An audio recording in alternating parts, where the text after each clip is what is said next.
One, Doug Cunnington here for the Doug.Show. I blog at Niche Site Project.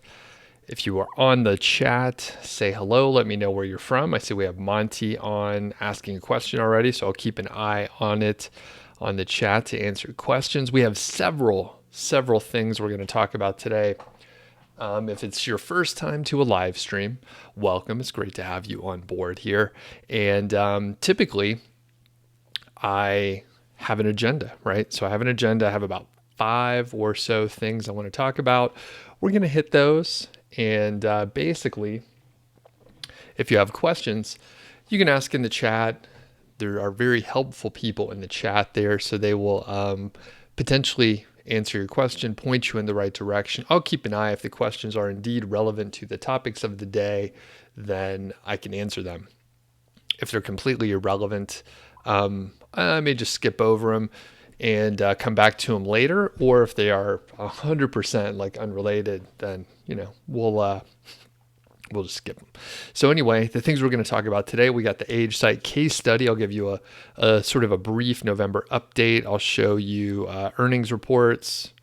I will show you traffic, impressions, that sort of thing. Some good data from those areas. I'll also mention the KGR, the keyword golden ratio, and some of the interesting things that I've been doing on Niche Site Project, where I've added like more content about the keyword golden ratio. Funny story when that comes around. Next, 1 Hour Professor, that is Ron Stefanski. He had a record couple months worth of revenue, and I think the highest profit that he's hit since he started documenting his income online back in 2014. So I'll share that. Ron sent a personal message for the crew here, and I have a couple other like clips and stuff to show from an interview that I did with Ron. And I'll briefly talk about like growing a site, scaling, a couple things like that. Obviously a huge topic, but I know, actually let me know in the chat for the people that are here live. Thanks for the live folks, by the way. Basically, let me know in the chat if you have a site that's like earning, say, at least $100 per month and you want to go bigger, right? Of course, everybody wants to go bigger, but I'm just trying to gauge. So let me know, like, if you're in like the $100 to $1,000 per month, and then maybe like 1,000 to 5,000, and then or beyond. So just curious, because there are a few like key things. Spoiler alert: it's all the boring stuff that I usually talk about. There's no like secret trick or anything like that. And finally, John Dykstra over at the Fat Stacks blog. One of my friends over there, he also publishes income reports, and he had some interesting things going on. Got a couple clips from John as well. So thanks everyone for hopping on. Monty's out of the Minnesota area. We have Damien in London. What's up? We have Dennis in Vancouver. Jill, what's going on? We have JYH and a trending report. What's going on? We have Marty, Derek, and Monty mentions that he actually picked up a couple Fat Stacks courses for the Cyber Monday special. We have Paul on as well. So one other announcement before we get to the meat of what we're going to talk about today is about the meetup that will happen in Atlanta. I know Derek, I think you're in the Atlanta area. Marty is. I have a few other people that I know in Atlanta. I'm from the area. I used to live in Lawrenceville back in the day, and then actually all over. I lived in Lawrenceville like growing up, and then went to Georgia Tech, lived in the downtown, midtown area for a while, Edgewood, if you know the neighborhoods, and then in Dunwoody as well. So, and I've worked like sort of all over sort of the north side and northeast side of the city there. So I'm going to start getting into the content today. We do have a lot to cover. And unlike the, if you used to show up for the old Q&As on Fridays where it was a free-for-all, this isn't like that. So yeah, like I said, feel free to ask questions, but I will skip over them if they're like irrelevant to the topic. Is my audio okay? I see it looks like I'm maybe talking too loud. So maybe I'll take it down a notch and whisper. So Tosh, what's up? Waquez, Chu, what's up? James, I'm just giving everybody a shout out before we get into it. AJ and cool. All right. And I'll talk more about the meetup and stuff in a few minutes. And if, just as a encouragement to click the thumbs up. If you can hear me okay, click the thumbs up. And cool. So let's hop over to the Age Site case study update. So first off, let me make sure I can share my screen in the way that I want to. Okay, it looks like it is working. All right, perfect. And you should be able to see this. Let's see. I'm still getting used to the software, so everyone's patience is much appreciated here. Okay, yeah, that's pretty good. Yeah, we're doing the live stream here, so okay. First, well, this is just the title slide, so let's move on from this. Quick note, if you are not subscribed to the Doug.Show podcast, this should be working, but it's not. If you're not subscribed to the Doug.Show, you should check it out, all right? There's a lot of additional content that you don't get on YouTube. And quick tip on YouTube, I mean, I do this. I'm a consumer of YouTube, love it. I watch all sorts of videos and learn, and I'm entertained and all that. It's very distracting, all right? There's a lot of stuff going on. If I am slightly bored with a video, I will look for something else. So if you really kind of want to be immersed in what we're talking about, then the podcast is the way to go. A lot of people listen when they're doing stuff around the house, maybe in a commute, that sort of thing. So do check it out. All right, audio is good. Thank you. Okay, so here is the Age Site case study for November. You can see the dates here, November 1st through the 30th, about $60. Nothing crazy for the Black Friday. No huge spike of traffic or clicks or sales or anything like that. This seems to be just about average, slightly trending up. To be honest with you, I pulled a report just minutes ago, so I don't remember what it was for October, but I think it's a slight increase, but not much. If anyone remembers, let me know. The traffic information and some of the other stuff I'll show you is a little more telling. So quick note, if you're completely unfamiliar of this, or if you're completely unfamiliar with this case study, the idea is I bought a site pre-made. It was an age site. That's why it's called the Age Site case study. So it's an age site, and it started, making sales really quickly. And basically I was able to get traffic and sales within the first weekend of taking ownership. I bought it from Human Proof Designs. I'm an affiliate for them. So if you use my affiliate link, I get a commission. And basically any products that I mention, any companies, I'm probably an affiliate for something. So keep that in mind. I can earn a commission. Thanks if you use the affiliate link. Okay. So the idea is I bought the site and I outsourced all of the activities. And I can tell you, it is really quite expensive when you outsource all of the activities. Getting a link building guest posting service to do work for you is super expensive. It's somewhere on par of I would say 6 to 10 times more expensive than if I do it myself. But that's how we're doing the case study. So it really kind of ties my hands behind my back. Although the good part is I'm putting virtually no time into this. And for the people that have been following along for a while, I still haven't read the content. I've been busy doing some other stuff, and maybe it's a good activity for me to just look at one or two of the articles here and there, during the Christmas holiday. And I need to turn off this every time a chat comes through. It makes a little noise, and I just don't want to hear that noise. So I may be able to work on it right now. I may have to come back to it later. Let me just check, because I do like the chat stuff going on, but I don't need to hear every single little message that comes through. Jesus, what?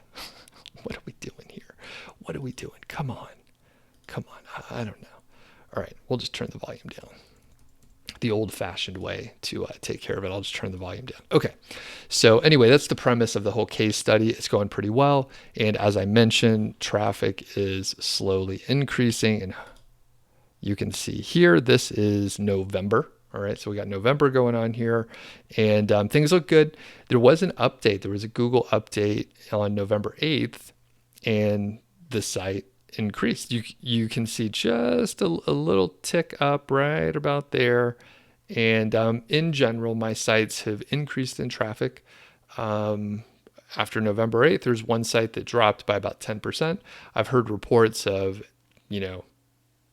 increase in traffic. The lowest or the biggest decrease that I've seen is probably like someone mentioned like 40-ish%. So obviously a devastating hit, but it's unclear like what that update was all about. Initially, I thought it was actually part of the BERT update, which is another topic for another day. So thanks for the other folks that are hopping on. I will say hello to you in a moment. So moving on, it is always interesting to compare the previous month to the current month, or whatever we're looking at, whatever data.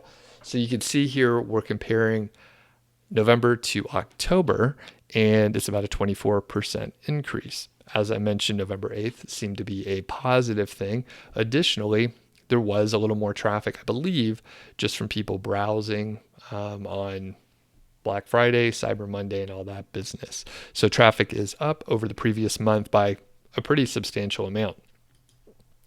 And I didn't show the earnings for the previous month, but I don't think the earnings grew in a corresponding way compared to the traffic. No need to be alarmed. There's informational content on the site as well. And I see there were some questions about the site, so I can answer those in a bit here. And moving on, so this is the traffic from the very beginning. I sort of smoothed out the graph by the week, but you can see I took over the site there in mid-June, and just about every week the traffic is up just a little tiny amount, which is great. I'm not necessarily expecting any sort of hockey stick growth or anything like that. So this is good. This looks good to me.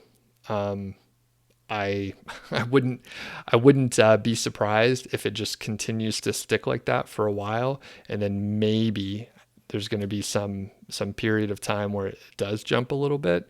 Kind of like, actually, if we go back a couple slides here, you can see in November it sort of like stair-stepped up a little bit, and if you smooth this out, you will see like, oh, 1 week it was at traffic level X, and now it's at like 1.5X, something like that.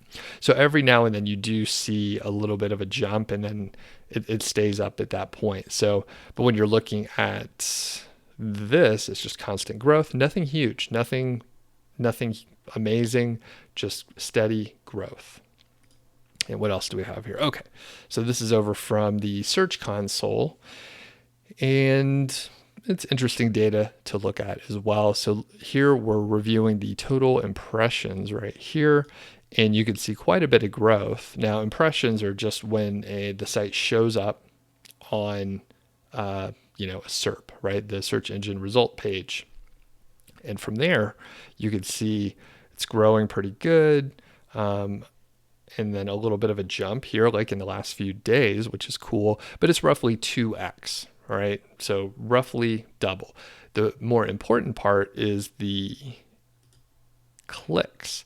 So, and it looks like I didn't pull the same report that I thought I was here, but you can see the clicks in the same graph as the total impressions here, and it's just consistent growth. Again, we see the consistent growth, which feels good for me. So I actually don't remember exactly how many clicks and we don't have the other graph here. So you'll just have to trust that there was some increase in clicks over the 3-month period as well, which there was. I mean, we know that from the traffic, which we can see very easily right here. So that's where we're standing with the age site case study. And for the people that just hopped on, quick note, the quick summary is this is the latest earnings report here for November. And if I haven't made the updates on Niche Site Project yet, but if you go to nichesiteproject.com/ASCS, you will be able to see the notes. Basically, it's raw notes. There's no narrative in there. I kind of just lay out the bullet points. Once I get a little further along, I'll probably put more of a narrative around it, but it's just been a quick way to deliver information, helpful, I hope, to people out there. So I do see a few questions about the case study here. So I'm going to hop back on the full screen and answer those questions. And for the people that just hopped on, we're talking about the age site case study, and we will also talk about the keyword golden ratio. I've added some content over on Niche Site Project. We'll also look at the earnings report from Ron Stefanski over at 1 Hour Professor. And we'll talk about growing a site just briefly. I'm just curious where people are at and the interest level in like increasing the revenue and traffic on your site. And then last, John Dykstra over at Fat Stacks blog and his earning report in October. So I believe there are links in the description for the two earnings reports. So if you need to, come back to it later, you can have a look there. And by the way, for the people that are watching on replay, leave a comment. If you have any questions, let us know. May not be able to reply to all of them, but we can. I read them all. So, all right. And thanks to all the moderator type folks out there keeping order in the chat. I know that there's a lot of just opportunities to send links and point people in the right direction. So I appreciate that. And Anthony is saying my camera is shaking a little bit. All right, I'll try not to. It's a webcam on my desk, and it kind of moves a little bit when I use the mouse. So, all right, as I'm going through, I know I saw some questions on the age site case study. So Damien says, how many articles are on the site, and what's the average word count? I think there's between like 70 and 90 articles. I don't remember exactly, but about that. 70 to 90. What's up, Adrian? Adrian's on. Tiff is on too. Next. Trying to get to the questions. I think someone asks, the length of the articles around, I think on average, it's probably about 1,300 words or so on average. But that means some of them are about 1,000 and some of them are probably 3,000. So it depends. How many articles are being released per month? So 0, but in the month after I got the site, I published about 50 articles. So if you want to average it out, you can, but I don't really do a, X number of articles per month.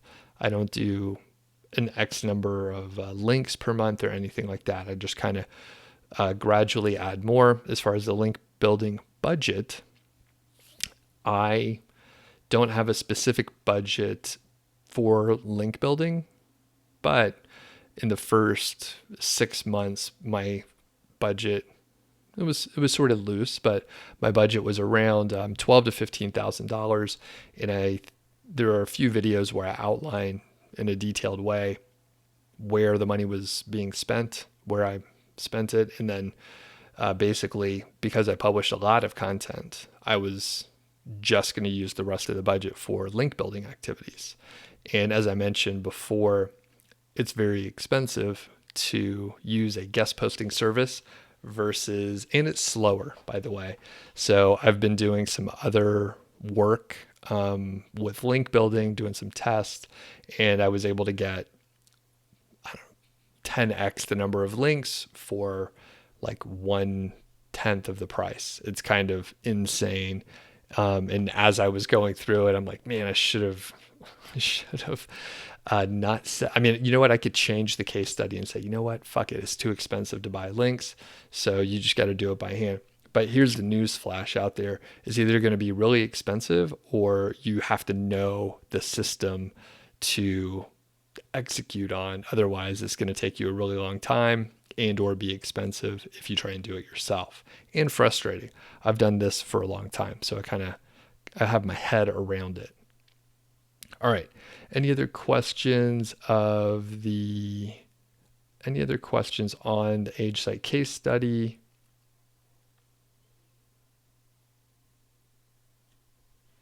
Oh, and Adrian says, have I shared this site publicly, or will I ever share it? Sorry if I already have.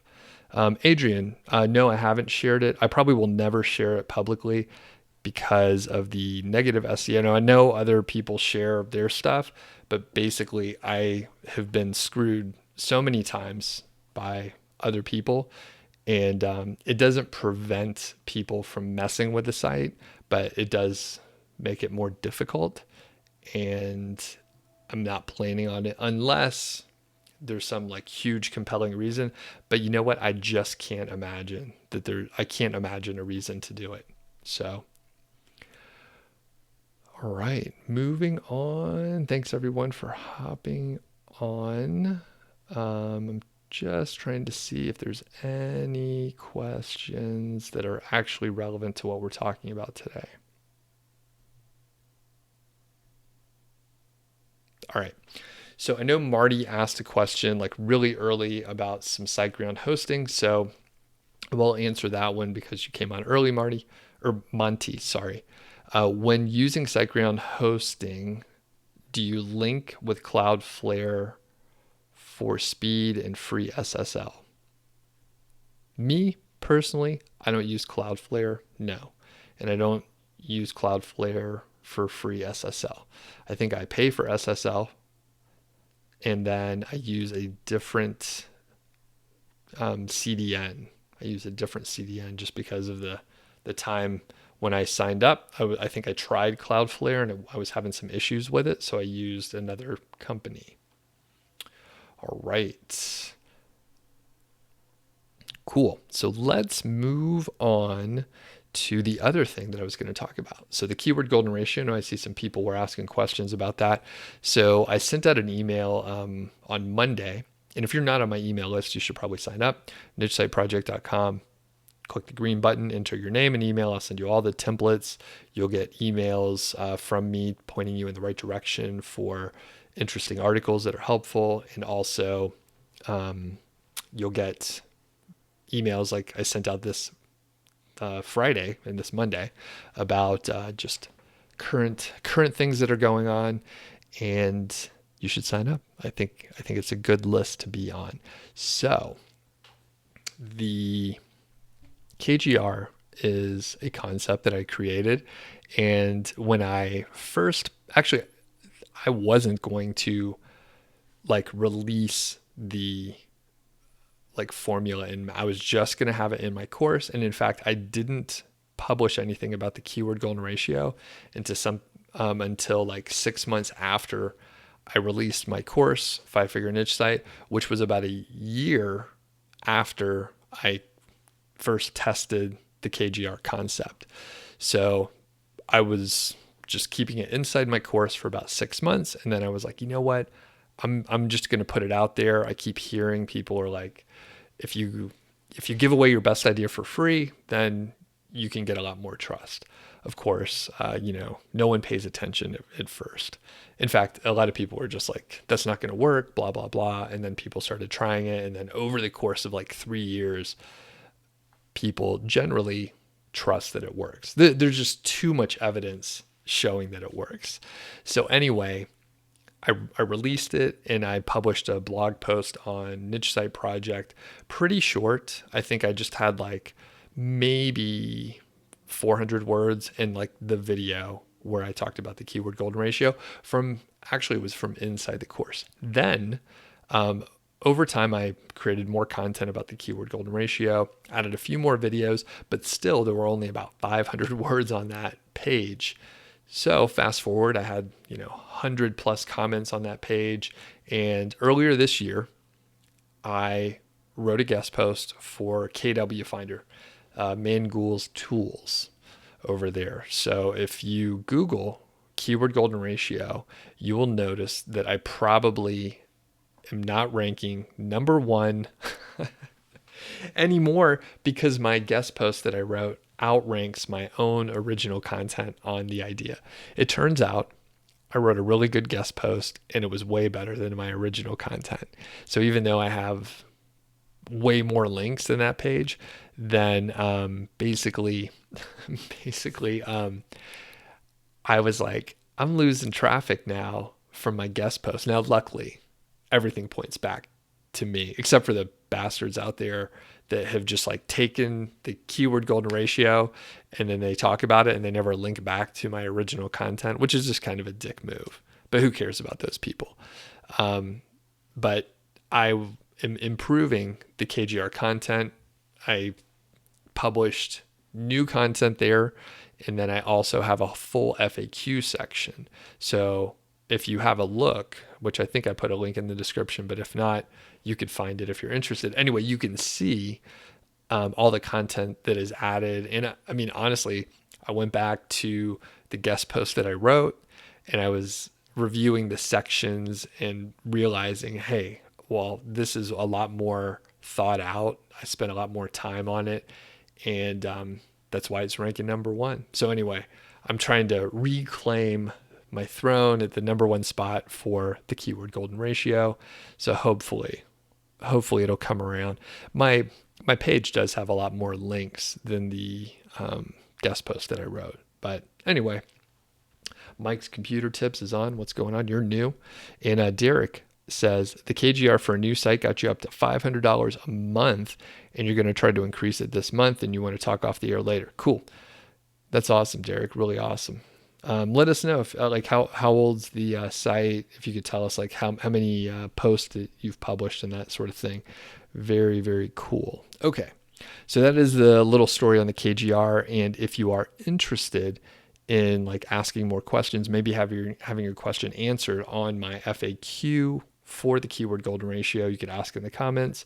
I may not see it in the chat since it kind of flies away into the world, but if you come back later or if you're watching the replay, you can ask a question. I ask people to email me questions, and there are many, many questions about the keyword golden ratio. My big advice is just try it. A lot of people are nervous to get started. They're like, well, how long should the content be?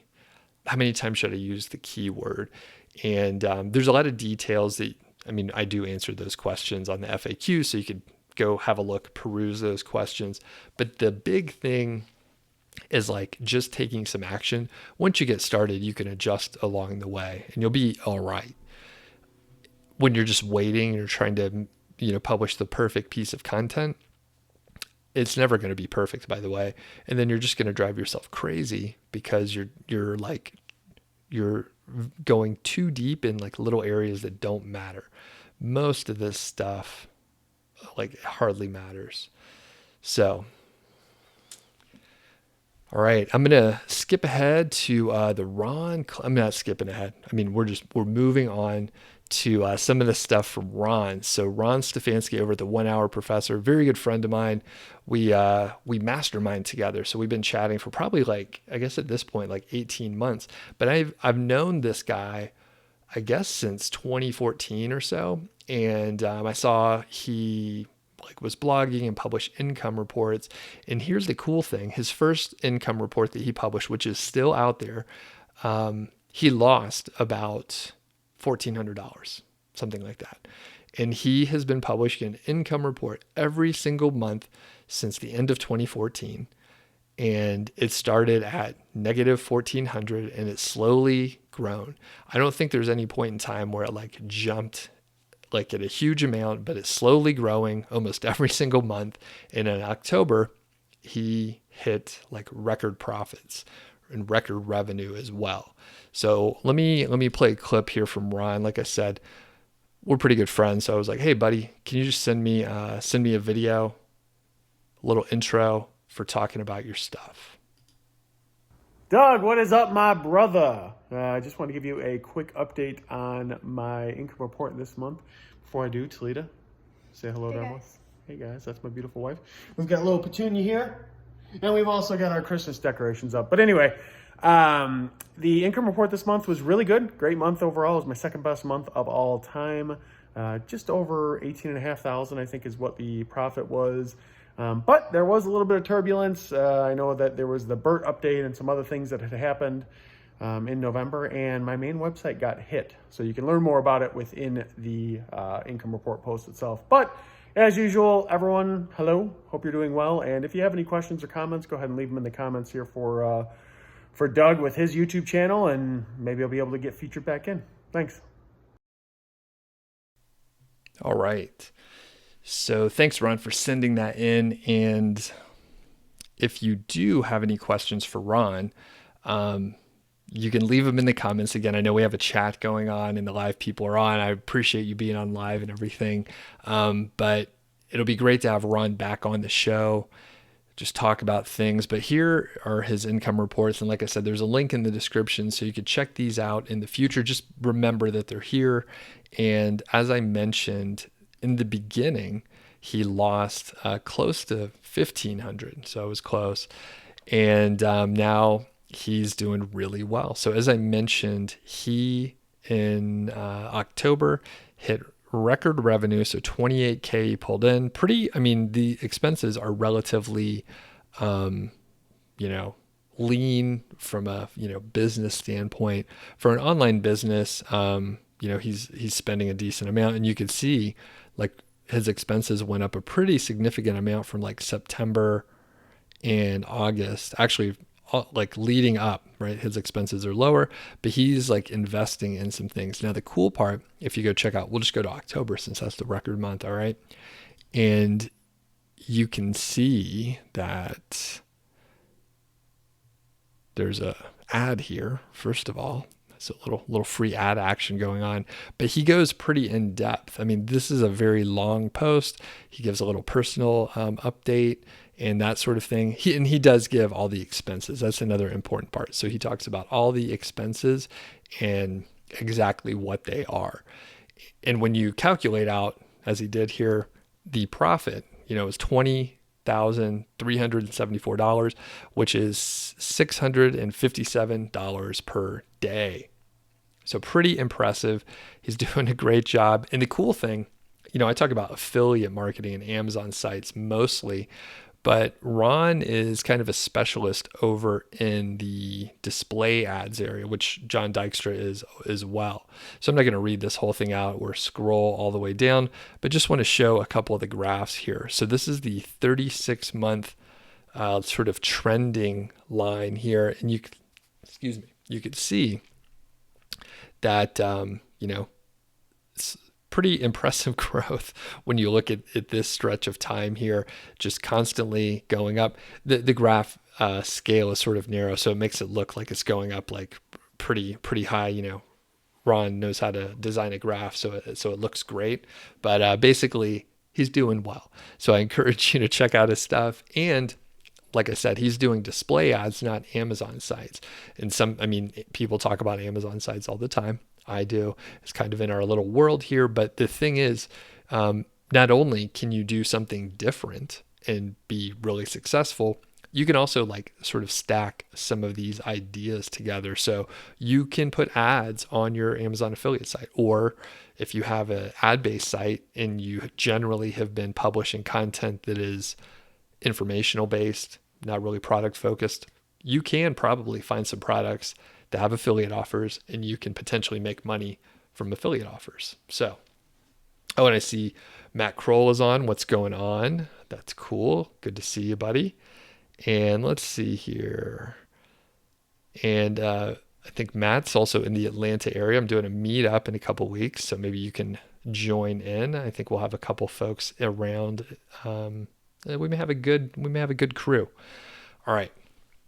So let's look at one other clip over from Ron, just for the folks that maybe you missed the interview with him a couple months ago. And I want you to get to know him a little better. All right, I'm struggling with my software here, but we got it queued up. And this is from a little further back when Ron was making about 17K per month. So he's obviously grown a little bit. And he talks a little bit about the 4-hour work week here. So let's run this clip. So, and I had to look because as we're talking about this, so last month, March of 2019, this is why I like my income reports, by the way. March of 2019, it actually brought in $17,006.79. That's one. But if you're asking how much time I spent on that, or I spent on that website, it's shameful how little time I spend on it. And I really mean that. I spend the least amount of time on that website than I do any of my others, without a doubt.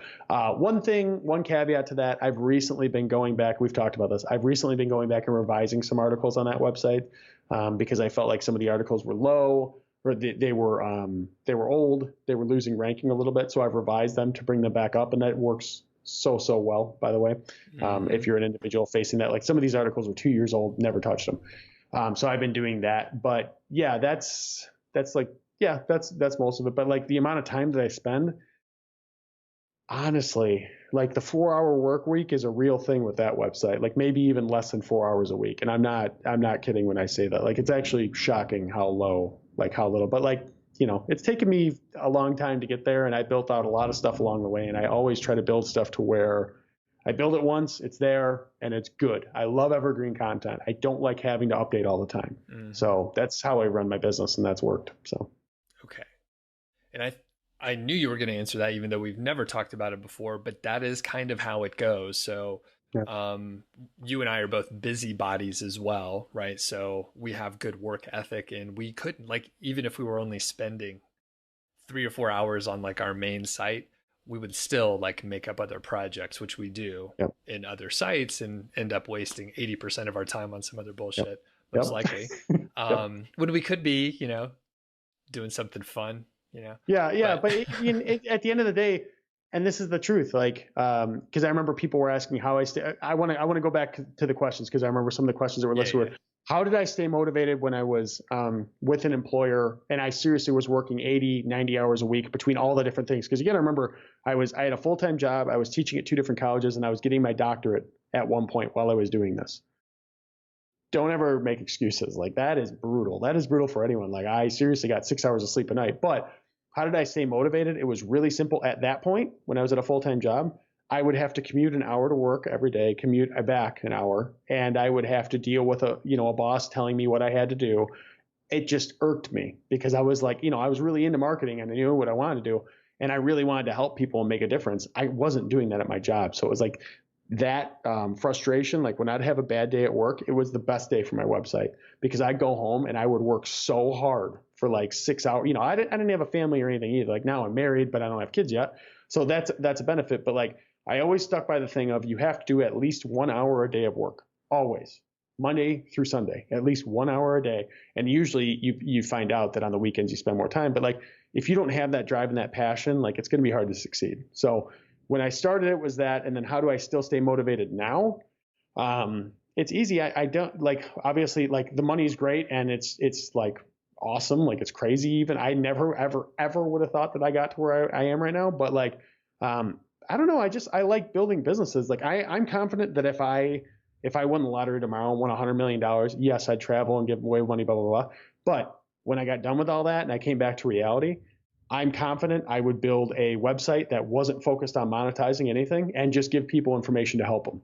That's what I would do, because that's just what I enjoy doing. I like growing a business. I like thinking of a business in my head, growing it, and then knowing, it gets 150, 200,000 views a month. That's super cool to me. Just that right there. Mm-hmm. So yeah, but that's how I stay motivated now. It's like, money isn't that much of an issue. And I had a crisis when I started to make, I think it was 15,000 a month when I was hitting that in revenue. That was a crisis for me. I don't know if you ever had that, Doug, but like, for me, that was really tough, because it was like, I hit my goal and I was like, now I have the money that I was supposed to be happy with. And I had that money, and it was like, cool. But I was like, well, now what? Like, that was like the thing. It was like, now what? I hit my goal. And I'm like, well, I guess 20,000 a month, but who really cared? You know, like it wasn't about the money anymore. So I just have that drive of building things, and I enjoy building bigger and bigger and bigger. Like I don't have a plan for a grand exit or anything. It's just what I It's like what you doing. do. It's Yeah. what you do. Yeah. Yeah. I haven't had exactly the same crisis, but I've had other crises. Yeah. Well, I think So we've all had. Yeah. similar, yeah. Yeah. Okay, and I'm gonna go through a couple of the questions from beauty reporters who sent it Yep. in, and I just kept asking questions before I got to hers or his. But how many articles do you publish each month across all your sites? We'll just say if you have that kind of stat. Across all my sites is a tough one. That you're probably looking at across all sites right now, I'd say probably around 50 to 60 across 50 all to 60 websites. per month. All websites. Usually, like my main website, Mhm. the rule of thumb I had since like forever has been 3 every single week. That was like what I did. So about 12 a month. That was like what I did and done. And I don't know if there's truth to the fact that like Google likes it if you keep submitting content and your website's active. I don't know if that's true or not. I took it like, Google probably wants me to keep updating stuff. So, hey, I'll just do that. But yeah, like 12 a month there. But like some of the websites, like the website I'm building right now, it's 10 a week, So it just depends on where the website is in its life, the whole trajectory of it. So, Right. And I've gone through periods where I publish 60 articles a month for several months and then don't publish anything for like multiple years. Like yeah. and Yeah. it's fine. So Yeah. Yeah. and you this person also asked about how many words each article. So roughly about 1,000, but if it needs to be longer or shorter, it will be. Is that right? It depends. Yeah, it depends on the content. Like to answer a question, 750 to 1,000, I think is pretty reasonable. But if you're writing a review type thing, it could be 2,000, 25. It just depends on what the content is and what the user's intent is. Do they need something that's really, really in depth? Really think about it. If you research it, do you need that? So it just depends. All right. And that was Ron Stefanski, my good buddy over there. So there's a link in the description. You could check out his latest earning report. And I see we got about 15 minutes left. So I'm going to try and go a little faster, try and wrap it up. I may not play all the clips that I was going to play. I do see a question in here from Josh Brown, who's a longtime viewer. So I'll answer this question here because I think well, I don't know, it just caught my attention, even though I don't, I'll just read it out and then I'll answer the fucking question. All right. So Josh says, how does one get to 100K per month? So first off, I'm not qualified to answer that because I'm not making 100K per month. So that's number one. Number two, I would ask you, why do you want or think you need 100K per month? Because for me, that sounds like a nightmare. You kind of should have an idea like how much you want to make and then kind of figure out why. But if you're just trying to get to 100K per month, it's not super like motivating. I believe you probably just want to make more money. But from when I think about, okay, what would I need to do to get to 100K per month? Most likely I would have to hire a few more people and have a team around me and have some managers working with me directly and then managing the teams. And that sounds like my old job. And I don't really want to do that. So what I like to do instead is whatever I fucking want, which is, it means you don't want to have people working for you that are waiting for you to instruct them on what to do. Now it does mean I do a little bit more, down in the dirt. I'm in the ditch, doing work. I'm like editing my own podcast, editing some of my own videos. But I don't feel the need to like hire a bunch of people. And I had a conversation with a good friend of mine who's doing really well. He's grown his business a ton and he has something like 20 people working on his team. And he is slightly stressed out about keeping them busy. And he doesn't want to lay anyone off. They're on payroll and everything. And then he has some freelancers too. So he doesn't want to like dismantle the team and having like just having the stress of like making sure they have enough work, kind of isn't worth it to me, right? So just hearing him talk about it, I realized, oh yeah, I am making the right decision, because there's like there's some piece where it's like you need to always keep growing, and if you're not growing, it's stagnant, and then you're like, potentially going to be declining. And I don't want to do that. I'm trying to do like some different things that are interesting to me, or shifting and trying to learn more, blah, blah, blah. But overall, I'm like, why do you need 100K? Now, the thing that I do know is that, so 100K per month.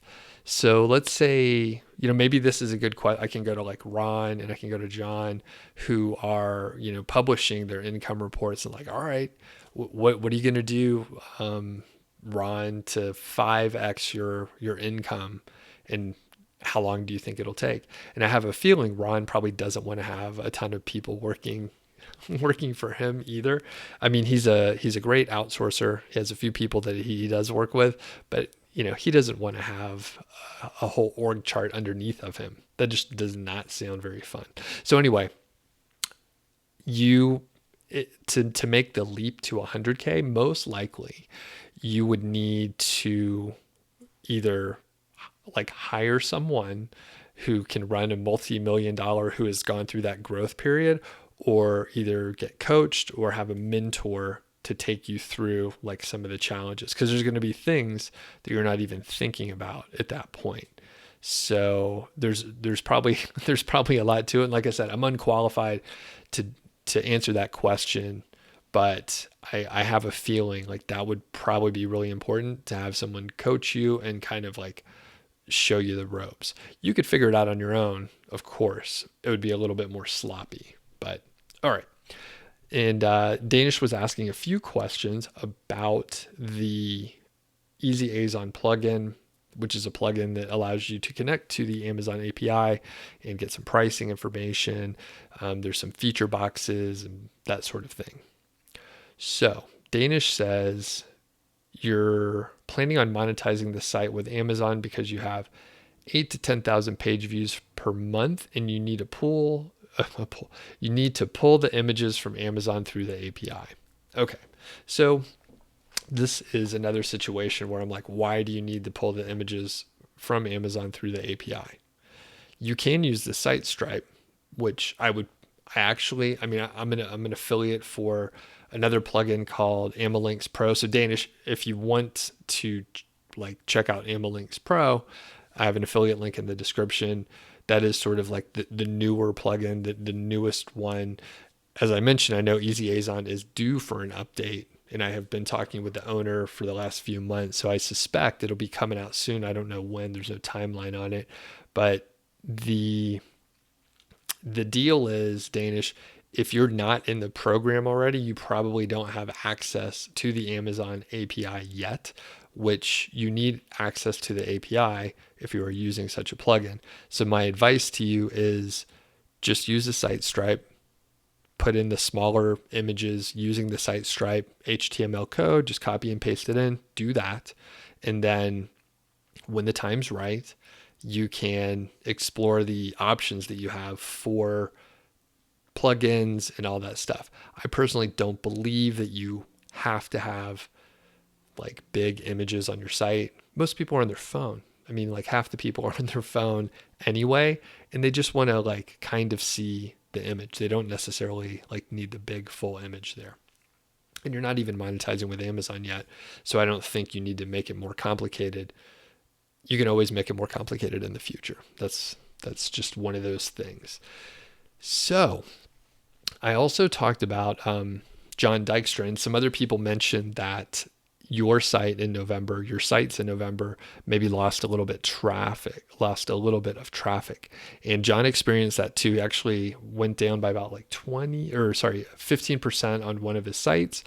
And his income reports are not as thorough with like the narrative as Ron's, but they do provide a lot of information. And let's play a quick clip from John. He, again, one of the most popular interviews was with John, and he has this monster site with like 3,300 articles on it. The site launched in February 2014. And it's definitely had ups and downs. I tell you, I used to be able. I kind of got started buying Facebook traffic and building up a Facebook page with it and buying fans. I mean, I think you've been around long enough to remember those days when Facebook was very effective at that. So that definitely helped get the ball rolling the first couple of years. Now Facebook is, there's no point in really using it. So I really focus on Google search. But so yeah, I'm approaching a little over 5 years now with that site. In terms of, there's about 3,300 articles on the site right now. I add 1 to 3 new ones a day. I slow it a little bit down on the weekends. I've also, in the last year or two, been putting a lot of effort into updating older content. Let's say I've learned a lot since 2014 on what's a good article and quality and what works within the niche. I've learned a lot about working within the niche and what doesn't work. So I'm going back and fixing up some of the older stuff. So that's the process right now. It's the volume I'm doing. It's actually not a lot of volume. 1 to 2 or 3 articles a day new is nothing compared to a lot of sites out there. But they do take a lot of work. That's alarming for some people, and then other folks would think, hey, that's not so bad. And I take it at this point you're not doing the writing yourself. You have some folks that help you out with writing. I do. I use a variety of services, and but I do write sometimes something. If I'm interested in a topic, I'll write it because I like writing. Yeah. But yeah, I rely mostly, I would say the lion's share of the content is done with other people helping out. Okay, gotcha. And it sounds like you hire services. You're not managing or like doing any HR for like writers or whatever, right? No, I do use services. I have a site manager that oversees a lot of it, and she's a huge help and really she pretty much knows everything on the site. And then, I tend to use agencies, but I use a variety of them because I find that each one has pros and cons. So like, I break it down to 2 different types of agencies. Okay, there's the agency, and by agency I mean writing agency or writing service. So there's the one that you would hire, you pay them a bunch of money and you order, let's say 100,000 words for an order. And you give them your list of topics, and what they do is they will assign your work to 1 or 2 writers, and they will drip feed content. They'll say, we'll do a turnaround time of 6 weeks, but we'll be able to kick back, a few articles a week to you, and that's great. And so that model works for a lot of what I do because I don't publish everything in one day and not do anything for a month. I do it daily or every other day. So that's one type of agency. The other type is something where you submit your project or writing task, and then you're basically submitting it to a huge pool of writers. All right, and then so you could literally submit 100,000 words, let's say broken up into 50 articles, and you can have them all picked up by 25 or maybe 30 different writers within a day or 2, and they'll turn them around in a week. So you could literally get 100,000 words back to you in a week. So that's a different agency model, and they both have their advantages, right? Like sometimes I need something fast, and I don't want to interrupt the flow of the agency that drip feeds to me. So I'll use that. I'll submit the couple projects. They get it back to me in 3 days, and then I have my main writing agency that just sort of continuously drip feeds articles to me, and then we get them published on the site. All right, that was John Dykstra, of course, over at Fat Stacks blog, and he does publish income reports as well, and he is he's really crushing it. As I mentioned, in November, he did lose like 15% of his traffic for at least one of his sites. There's a link in the description, so everyone do check it out, and we can dive in just a little bit here, and you can see his reports are a little more concise, although he has this beautiful table of contents here. I need to see what he's using. It may just be the one on his theme here, but yeah, 15% traffic drop. And the thing is, and I haven't like investigated too deeply for these updates, but there was an update in September, I think September 24th. There was the BERT update, which is again, a deeper topic. So there was a BERT update that was in October, and I know one or two people that were hit with that. And then in November 8th, there was another update. So I've heard, anytime there's an update, there's some winners and there's some losers. The very interesting thing, I was talking to a friend of mine just off the record. He was like, my sites, like every other update, like one will get, it'll get hit, it'll lose traffic, and then the next update, it will gain traffic. And it's like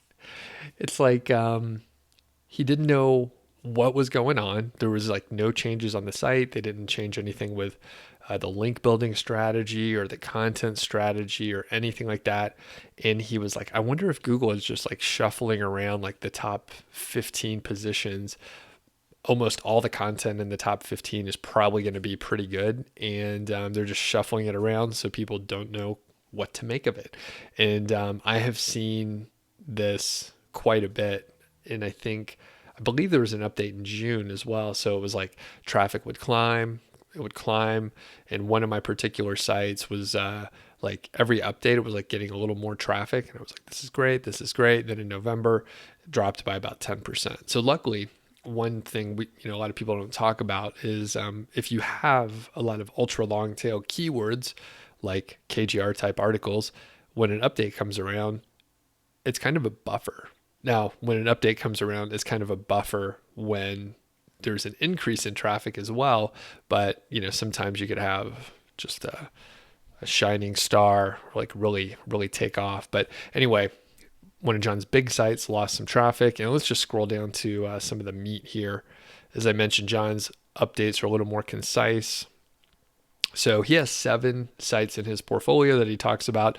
The lion's share is about 50K of revenue coming in there, and overall 64K. And you'll notice back in October, it was just 46. That's not a typo. It was 46. So quite a huge bump, but he also like spent more. There was more investment in various places, but it's kind of interesting. Even his, sort of smaller sites in terms of earnings and traffic and that sort of thing, they are still probably pretty close to a full-time income when you put maybe like these first 3 together, depending on how much money you need, where you live in the world, and your lifestyle and that sort of thing. And he does make most of his money from display ads. You'll see, so 54K from display ads. As I mentioned before, he goes through all his expenses. You can see like what kind of hosting he's using. He has Ezoic, the premium ad program, which is, interesting. They have a lot more not content, but functionality than I actually realized. I've been talking to John just a little bit about Ezoic myself. So you can see all his expenses and the net income, which is, even though there was a traffic drop, like he's still doing okay. Everything's still doing okay.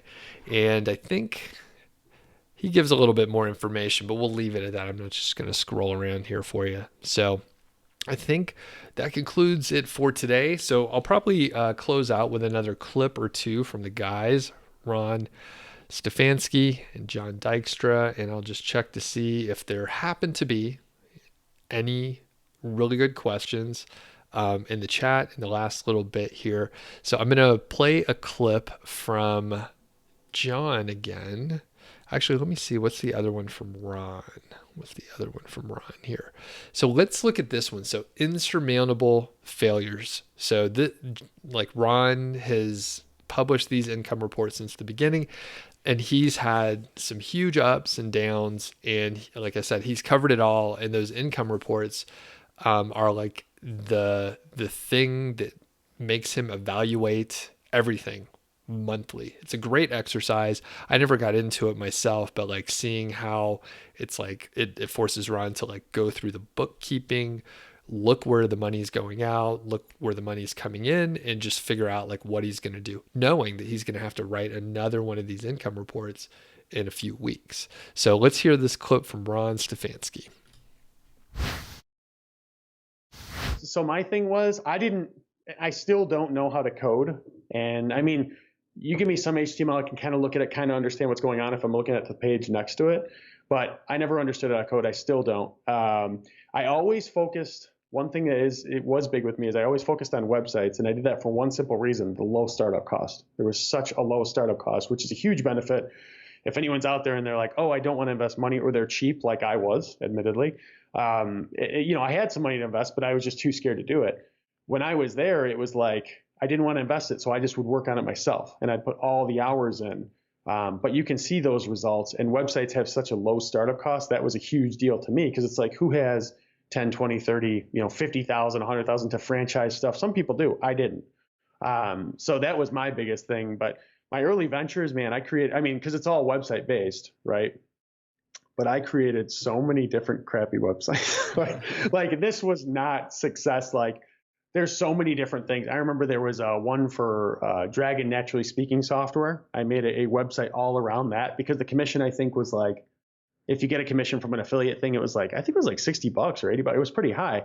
So I was like, I could do that. And I spent all this time and money in YouTube and ads and everything. That failed. The amount of failures, Doug, they're insurmountable. I had one, I still remember, it was picturesofbabiesinthewomb.com. That was a website I made.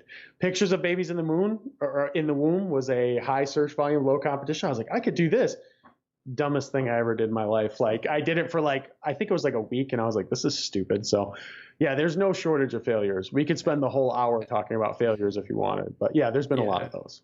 Maybe we could do that sometime, because I have a handful also. It would be hard for me to even think of how many. That's really, I would have to look at the domains that I bought over time and be like, that was dumb. Oh yeah, I forgot. There's so many that I've had that I'm like, because as an entrepreneur, shiny object syndrome, right? And especially when you're in the beginning, because you're just trying to make anything work. So you're trying this, that, you don't know what's going to work. So I was totally everywhere, all over the place, trying to make stuff work. So that's funny. I gotta ask, how are you going to get the pictures?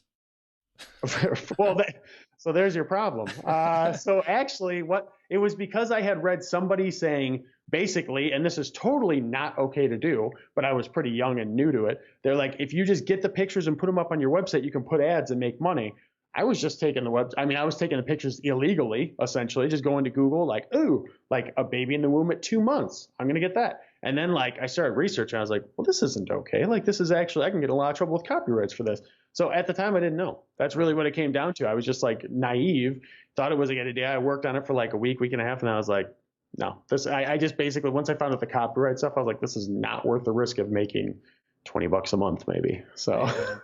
And for any of the listeners or viewers out there, maybe go check Instagram, because I bet maybe you're just ahead of your time, because I bet there's a couple Instagram handles out there of people just posting pictures of babies in the womb or something. You would be surprised. Yeah, I'm sure that there's someone out there who took my brilliant idea. Yeah, but I don't know. That's just one of the bad examples. There was a lot. I tried to be straight with it, but that's the thing. I did Udemy. I did that. My 1 Hour Professor website. Originally, I was focused on trying to create courses. I tried to do and I did some consulting. So I did that. I did anything and everything I could possibly do to try to make it self-sustaining. That was the whole thing. So make my whole employment self-sustaining. Right. All right.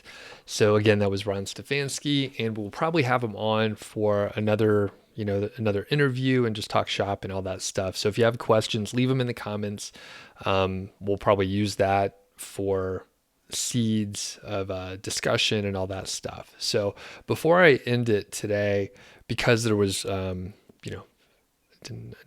didn't get any more questions at the end, which is cool. I'm going to talk about 2 more things. So number 1, if you're not subscribed to the podcast, please check it out. It's at Doug.Show. You could find it on all the big directories. So would really appreciate the support over on that side. I cover different topics. And as I mentioned at the top of the show, you can, get more immersed into the content. On YouTube, it's a little too easy to get distracted. You get a little bored and then you bounce. And then the other thing that I wanted to mention is around growing a site. So I teased that idea earlier, And there are a couple of key ways. Basically, if you have a site launch, or if you don't have a site launch yet, you're like, okay, once I launch the site, I'll start earning. And then after that, you'll want to grow it. So everyone is kind of in this boat, like regardless of the size of your site. So there's, unfortunately, it's very boring. And there's only a few like things that you would do to grow your site. So on the content side, number one, so on the content side, you can add more content, right? So you could publish more content, and you can go after keyword golden ratio terms if you want to, if you want the quick hit of low competition content. If you have like, tons of KGR terms and you want to go for bigger search volume terms, great. Publish whatever, like target whatever terms you want. And I think there's a misconception that I have like a dogmatic view about publishing keyword golden ratio content. I don't. Actually, I don't even care if you use it. It's totally fine with me at this point, because so many other people are saying that it works and talking about it. I don't even need to anymore. So if you don't want to use the keyword golden ratio, it is just fine. And there's some point in time where you're like, okay, should I keep publishing KGR terms or other terms? You can go for other terms, but you may have to spend more time promoting that content. But the thing is, you're not going to have to publish as much. So let's say you're changing gears and you're like, all right, I'm going to publish a post and it's 4,000 words or 5,000 words. And then I'm going to promote it for the rest of the month. I'm just going to publish, one article per month, and I'm going to promote it all over the place. Great. So that's one option. So point number one, content, you can publish more content. Point number two, on content, point number two, you can improve existing content. So you can add an FAQ section, for example. Very easy to outsource that activity. It doesn't even have to flow very well with the other content. As long as the person is a competent writer, you can get them to write a few hundred words very easily. They can even do the research for you. You can use a service like OK Relax to do the research for you. I've done that. Very inexpensive to get like 30 questions researched for you. Really easy. You just put it into the system and then they do the work, and then you come back and it's there in a couple days. So you can add more content to your existing posts, right? So you're adding word count, you're targeting like long tail keywords, maybe questions like the FAQ. If you want to go a little bit deeper, you can go to your own proprietary data in the Google Search Console. It's free. Pull down the CSV, see what you're ranking for certain pages that you're trying to improve, and then optimize around those terms. All right. So that's a proprietary thing. No one else has that information. You have that information. No one else does. Other people can research you. If you're the competitor, they can go to Ahrefs or SEMrush and check out what you're ranking for, but they can't get to your Search Console data. That's yours. No one else can get to it. So on the content side, that is what you can do. I think a lot of people neglect the link building side. So if you haven't built very many links, then you should probably get into it. And I know some people may be nervous about doing that, but the fact is, if you don't do it, like you probably have a ceiling that you're not going to be able to move past. And if you look at your competition, not necessarily on a domain level, but on a specific URL level, you'll probably notice that the sites that are ranking well, in general, not always, but in general, they have more good backlinks. So you may need to go investigate, like, hey, I want to target a higher competition term that has a higher search volume. You can go check out the backlinks that the site has. Now, you probably will need to use a tool to go check out what backlinks they have. But if you kind of understand like the quality of the backlinks and the sites that they're coming from, you can try and match that. You probably will need to exceed it. But if you improve the content and you try to get some backlinks to specific posts, knowing what your target is based on your competition, then you have a really good chance of increasing your rankings, long tail traffic. Like you may not even have to rank number one for the big term, but you could pull in more traffic for the long tail terms. So those are like the three main areas. And again, it's the same stuff that we always talk about. There's no novel piece in there. In fact, it goes to like just old school, like SEO, like before most of us even got started with it. You go in, you look at the keywords, you're in the weeds, you're writing a little content, you're looking at CSVs, you're aggregating data, you're running some filters in your spreadsheets, and you're like, that is a term that is like good opportunity, good search volume, and looks like I'm not optimized around it, but I should be. So those are a couple things you could look at. I saw 2 questions come in. Josh Brown says, "What are my goals for 2020?" So I'm not a big goal person, to be honest with you, especially like around this time of year. I kind of I do more quarterly like projects. That's more like it. And I like to have flexibility.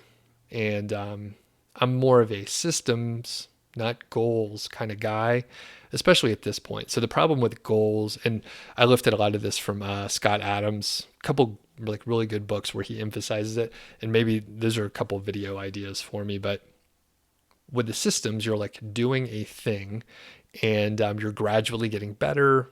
You're probably making more contacts in certain areas, and you're probably like gaining more skills, right? So I'm trying to learn new things and that sort of stuff. And with a goal, it's either you hit it or you don't. And if you miss the goal, right? Let's say I'm like, all right, I want to make $1 million in 2020, and then I make 900. Technically, I failed the goal, even though that's probably pretty good, right? So that is like the little flaw with a goal. And yeah, you can kind of separate yourself from like the literal goal setting, but just in general, I'll mention a couple things. So one, I'll probably be launching some smaller courses that we've talked about for a while. Josh, you were even talking about it with the link building stuff. And I know that people want some step-by-step instructions, even for what I was just talking about, where it's like, hey, you want to grow your site? There's like 3 things you can do. There's endless numbers of things that you can do, but if you do these 3 things, those are the easiest things to work on, and you're probably not doing everything right. So that's one. Maybe a couple more courses. I'm not 100% sure, but as I'm testing and getting more like information and systems in place, similar to the KGR, right? I did that for a while before I released it into the wild, so I knew like how things were working, and I got other people to run through it as well, so that I knew that it worked, not just with me, but like repeatable with like random people, right? That's really important to me. There's some folks out there that are like, yeah, just if you kind of have an interest, like launch a fucking course, like sell it, like use this system. And they're like trying to get people on like the teaching platforms or whatever. Like, the people I'm talking about, you see ads like, oh, teach. And I mean, if you like to teach, great. And if you have something to share and you're kind of an expert in it, great.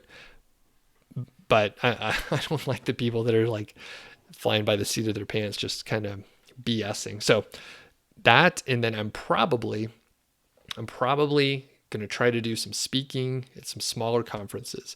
So if people are on Pat Flynn's email list, you may have seen that he he promoted as an affiliate a course. I'm going to have to cough here. I'm sorry.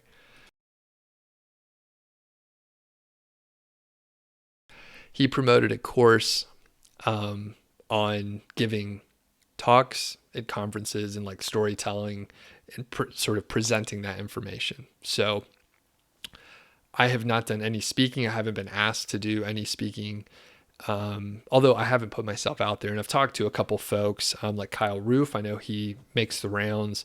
And when I was chatting with him, I was like, oh man, I see you do some talks. And he's like, I love it. It's really fun. I enjoy speaking. And I just dig it. And he was like, he gave me some tips, and super nice guy, by the way. I need to have him back on the show. So basically, I'm probably going to try to go to some smaller ones, just because, I will probably get super nervous just speaking, with a big crowd, a live crowd. So luckily, I have done a lot of talking, which is not the same as giving a speech. So this is totally different. I'm just sitting in front of my, screen here, and I see some chat going on. I know people are watching, but it's way different having, 50 people in front of you. So with that said, I'll probably try and start small and then see if I like it. I may not really like it at all, but it sounds like it could be interesting and I want to give it a shot. So those are a couple things that I'm probably going to be doing. And other than that, Josh, I'm kind of keeping it open. So one cool thing is like you can keep your schedule open. You don't schedule a ton of stuff. That way, like when an opportunity comes along, you can take it, which is interesting versus like trying to stay busy all the time, which I will 100% do. I would stay busy all the time. I like doing work. I like learning new things, and it's not a great way to like just stay busy all the time. It's not a great way to just run things ongoing. So I like projects, sprints of work, and all that stuff. So last couple things coming up here. So I see Marty has a question. And before I hit that, Bill does mention that thanks for all the Black Friday stuff. So cool. I'm glad you were able to take advantage of that. And I don't do those sales. And it was kind of nice because like everyone is like pushing so hard to buy their stuff. And I was like, hey, here's a ton of deals. You can't buy any of the stuff from me. But if you want to take advantage of these sales, like here's some people that I think I can like bring some value. I think I brought some good deals out for things that I know people are interested in. Okay. Before I answer Marty's question, last one here, I will be doing a meetup in Atlanta in like a week and a half or so. So I think it's probably going to be on the Sunday, I think December 15th. So stand by for that. And you should sign up for the email list if you're not. I'll probably talk about it again on a live stream as well. But more details to come. It'll be in the Atlanta area, December 15th, most likely. It could be on the 14th, but probably the 15th. Okay. Marty says, do I see any common factors or processes that super successful guys have that you should take note of? So I haven't, this will be purely like anecdotal and off the top of my head. I think usually it's people that finish what they say they're going to work on. So they usually don't have like too many projects going on. If you've emailed me and you're like, hey, I think I'm going to do this and this other thing, I usually try to encourage you to just stick with the one of those items for a while. So I think they do a really good job focusing. I believe they tend to get obsessed, and they can probably sit down and Marty, I think you're the same way, where you can sit down and like bang out 12 hours of work, hardly get up. It's no way to like run your life or anything, but like people can sit down and like get stuff done and focus and shut out everything else. So the thing is, like, if you can do what you say you're going to do, which, going back to Josh's question, which is around like goal setting and stuff. Like if you're like, hey, I want to do this thing, then you have to, break down the system, break down all the steps, put it into your system and like execute on it. Now, the second part of that, right? If you're thinking, hey, well, I can do that. The second part is like, a lot of things are just going to be fucked, right? It's not going to work. You're thinking, hey, I'm going to do this keyword golden ratio. You're going to follow in the footsteps of someone. You're going to publish a bunch of content, and then you're getting half the traffic that you think. And basically, you've made some mistake somewhere, and you don't know what it is. So you have to like figure out how to iterate. That is the other piece. So, and what I've been doing like over and over again is like, all right, I'm gonna try to launch and test something with the smallest like piece of work that I can, and get some feedback on it, hopefully, and then like rejigger some things, iterate on it, and then hopefully come out with a little bit better product, and then like keep improving. Because basically everything's going to be like messed up at the beginning, and you'll have the opportunity to refine things. But basically, if you try to, and I mentioned this earlier, so one of the themes, I guess, is like, if you're trying to get things perfect, there's a lot of, technical or engineering type folks in the audience. I know that for a fact. I am that way, but like, it's not going to be perfect. It's going to be a mess. You'll probably be embarrassed, in fact, and you just got to go with it. Like you gotta like launch whatever your thing is, or do whatever creative work you're trying to get into, and then be embarrassed, go back and improve it, and then at some point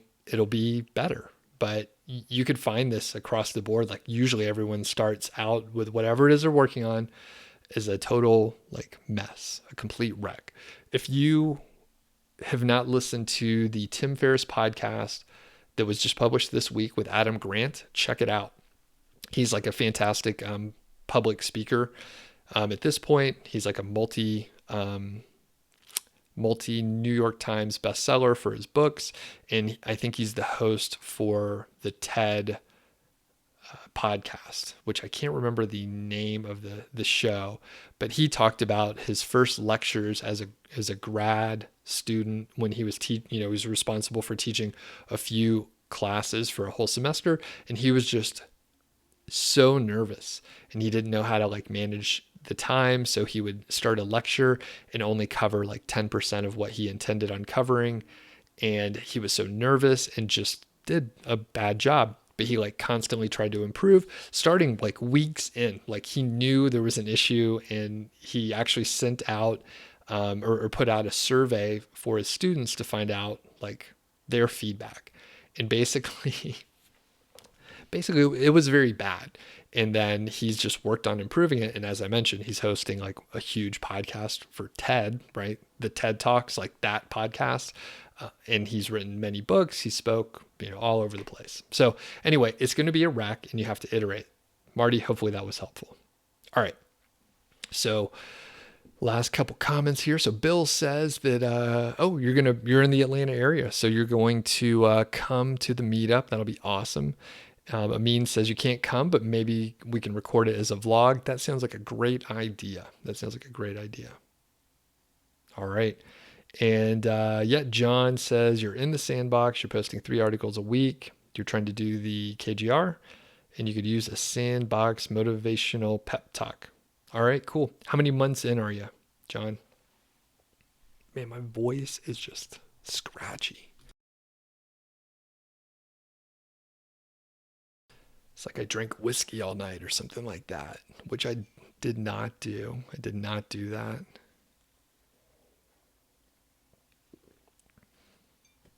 All right. And just waiting to hear back from John on how long his site's been around. So if you're unfamiliar with the Google Sandbox, it's the idea. It's unproven. There's no like real documentation on it or anything like that. But basically, you launch a site, and you're probably not going to rank as well as you can rank within the first 6 months or so. I've also heard about like a 12-month sandbox, a 1-year sandbox as well. So basically what people see is after 6 months, almost to the day, very close to the day, traffic will pick up, rankings will go a little higher. And then after 1 year, I've heard the same. Now, it doesn't mean you can just like launch a site and then not put anything on it, just have like a landing page and then come back in 6 months. I think like you actively have to be working on it. So I'm not 100% sure, but I have a hunch, like even for my age site case study where it was like a year old, no new content was published for quite some time. So I have a feeling that that makes it different. So no links, no new content. It just kind of sat dormant for a while. And I have a strong feeling that I hope there's going to be a little bit more of a takeoff after like all this activity for 6 months or so. All right. And Grant's on what's going on. So John says he wants motivation for the sandbox. You're 3 months in, and basically I would say to you, you're halfway done, buddy. Like basically it's going to be out of the sandbox in 3 months. So keep publishing stuff. The more work you do now, the better you'll do when you get out of the sandbox. And report back, John. Here's your assignment, buddy. So report back. Hopefully you'll come on these live streams and we could check in every once in a while. But in 3 more months, let us know. Did you get out of the sandbox? What happened? And I would highly recommend, you said you're putting in 3 posts per week. Why don't you do 1 post per week, but also do link building? You didn't mention if you were or you were not, but I would highly recommend you also do some promotion of your site. That is going to be extremely helpful. And Marty mentions that he met Matt Diggity, good guy, over in Chiang Mai, and I think he's like the organizer, right? He's the creator of the whole SEO conference over there. So that's pretty cool. It's really growing big from what I hear. And last, Ife Abdul says, Ife Abdul, I'm not sure how to pronounce that. Any recommendation for a plugin for table comparison? So Marty says Table Maker is good on mobile and you can do tons of stuff with it. I usually try and stay away from plugins. And in fact, I haven't mentioned this, but people have hung around here for like almost 90 minutes. So I can share it with you, good people. I'm buying a site from someone and they use like a table comparison kind of plugin. And I don't want to use it. So I was slowly just like moving it over to like just straight up HTML. And, it was just copy and paste, to be honest with you. So HTML generator, I just like Googled it, clicked on the first one. It seems to be fine. It's pretty lean, loads fast. And you don't have to worry about like paying for a plugin or having a plugin that potentially has like some security issue in the future or anything like that. I just like it lean and as few plugins as I can use. And to go off on a full tangent here, there was a period in, I guess it was around summertime, but I was like trying to speed up my WordPress sites and there's so much stuff. WordPress is like so versatile and so widely used that it's hard to get away from it. But there are flat file systems out there that are CMSs that basically you just run with no database. And they are extremely fast. They are much easier to manage. And basically, if you have any, like, if you're like, hey, I use a plugin and I have to be able to do X, if you're just doing simple like content, you probably don't need the plugin. Like there's another way to do it. I stopped using Yoast SEO. I took it off my sites. I was using like 1 or 2 things and then I figured out how to code it using Google and PHP.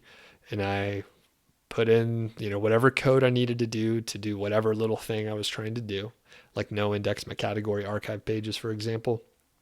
Very straightforward. It's like 2 lines of code. Like I don't need this whole huge bloated plugin that like occasionally screws things up. And, depending on, I don't know if it's a worthy like thing for me to work on, but, I was like, well, what if I moved over to just a flat file system, didn't use WordPress and just had like a clean site where I like type up some HTML and, go on with my day. I mean, for any kind of SEO things like the meta, like there's ways to do it, right? It's just one file. Like you don't have to use a database driven system. Now the caveat is I actually I simplified like one domain that I had and checked on like how fast it was loading when I like scaled everything down. I used the Focus WordPress theme by Chris Pearson on like Niche Site Project, for example. So I was using that. So if you go to Doug.Cunnington.com, you can see what I'm talking about. But it's a very lean site. I didn't have much on there, but basically it loads very fast. And I basically scaled WordPress down as much as I could, used a very lean theme, and it loads in like ultra fast. So basically I was like, if you use a good WordPress theme and you do scale everything down, then you will probably be able to load very well. But when you put a bunch of plugins, it gets all bogged down. So Grant Grant mentions compressing images. It helps up the load speed tremendously. And Marty peppers in the fact that you should resize the image to exactly what you need it to be, as small as you can get it. So if the width of your content is 700 pixels, then that is the width of your images for full width. So after that, you should compress it as much as you can. And in fact, Marty has done some tremendous writing for me over on Niche Site Project. And when I brought him on board to help out a little bit, I was like, all right, compress these images. I don't have any plugin to use it. You could imagine I'm trying to keep the plugins away. So I was like, use this other tool. It's free. Just compress them there, upload them, blah, blah, blah. It loads fast. There are some plugins that probably do a fine job, but as far as, in my head, I'm like, if it's running on the server, that is CPU and memory, that is compressing images and not loading the site. So when it comes down to it, like there's trade-offs, there's no way around it. So it's probably overkill for the small number of people that actually go to Niche Site Project. But anyway, you get the point.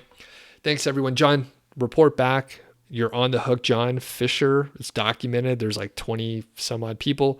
By next week, about 800 people will probably have seen this. So John, let us know in 3 more months, and everybody have a great weekend. We'll see you around.